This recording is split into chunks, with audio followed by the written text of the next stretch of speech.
Hello my friends and welcome back. Well, today's video is going to be about some numbers and these numbers are related to the uh, war in Ukraine, and this is a briefing by the Russian Defense Ministry. Uh, Obviously, this is what they say about the casualties and targets hit and all that. And you could also uh, check those numbers or their numbers with the Ukrainian side and the Western media. Um, I'm not I'm not going to provide you these numbers, this information just to uh, like an alternative, but I think it's like a completion of the whole information that you get from one side, you get it from another side, you get it from as many sides as possible, and maybe you make an average or a median or something. So this information comes from the republicworld.com. It was published on April 17th, 2022, and it's a briefing by the Russian Defense Ministry. So these are the numbers that are claimed, reported by the Russian Defense Ministry. During the day, 15 enemy targets were hit by high-precision air-launched missiles. All right, and then it says here, um, there were 6 areas of concentration of Ukrainian military equipment, and 7 strong points of Ukrainian troops were deployed. So this makes the part of the whatever they hit with high-precision missiles. As a result of the strike, more than 320 Ukrainian servicemen were killed and wounded. 23 armored vehicles and 7 vehicles for various purposes were destroyed. Uh, Operational tactical aviation destroyed 67 areas of concentration of personnel and Ukrainian military equipment during the day. Missile troops hit 317 military facilities, including 274 strong points and areas of concentration of enemy manpower, 24 control points, I don't know if what that, and 2 field fuel storage facilities of Ukrainian troops. 24 control points. That's command control points, or all right. Russian air defense means in Odessa area shot down 1 Ukrainian military transport plane in the air. It was a big uh, article regarding that transport plane delivering a large batch of weapon supplies to Ukrainian troops. Supplies to Ukraine by Western countries. So Russian air defense means in Odessa area shot down 1 Ukrainian military transport plane in the air, delivering a large batch of weapons supplied to Ukraine by Western countries. Okay.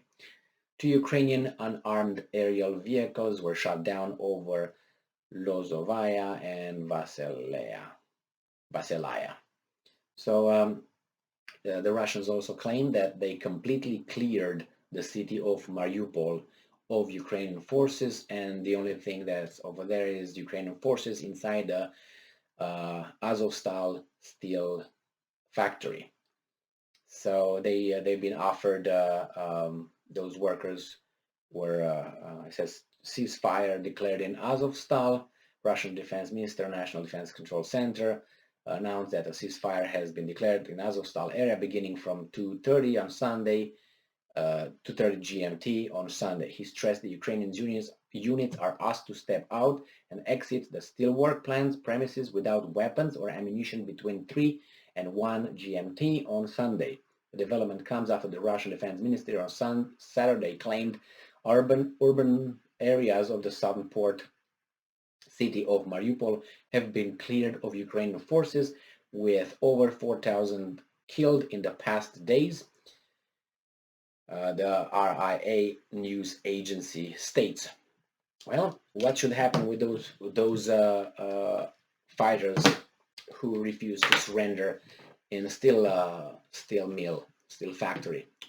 Should you just have them go back to Kiev and fight another day against my children, let's say as a Russian, or what?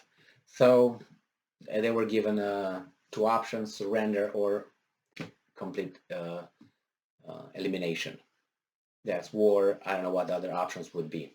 Maybe you can think of another one which probably would be unacceptable, which the only one I could think is let them come out, shoot at me, kill me, push me back to Russia, or maybe we can help them, airlift them, get them to the western side of Ukraine so they can shoot at us again and kill more Russians.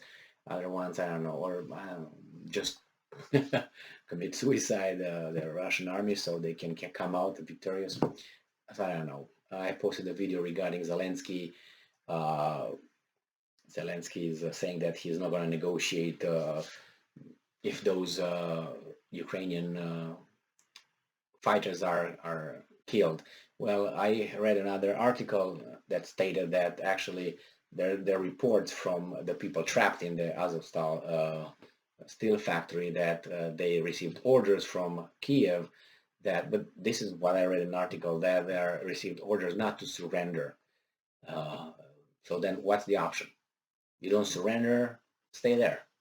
You're going to be starved to death, or they will take care of you somehow, which they pretty sure they will, either or. So I don't know. I can't give any advice on this. It's each and every person's um, decision, and at that point, just put yourself in a soldier's shoes in being trapped over there, and your superior officer is going to tell you, well, we're going to die here and starve here. What would you do? And you can say an order is an order, I just followed orders, or you're going to say that order is just irrational. Or what are you going to do if he says, okay, let's try to break through and start to fight our way out? I think that's even more, I don't know, courageous, I would say, than the other option. But on the other hand, it depends what kind of information you got regarding the army waiting for you outside. Because outside, if you're surrounded and it's like 10 to 1, that's going to be a suicidal mission. Now, do you want to do that just because an officer tells you that? It's a certain death. Again, is that reasonable? Is that rational? I just followed order. Remember the Germans in the Second World War? I just followed orders, and it didn't work that way. You know, that was not an accepted excuse. So, what are you gonna do?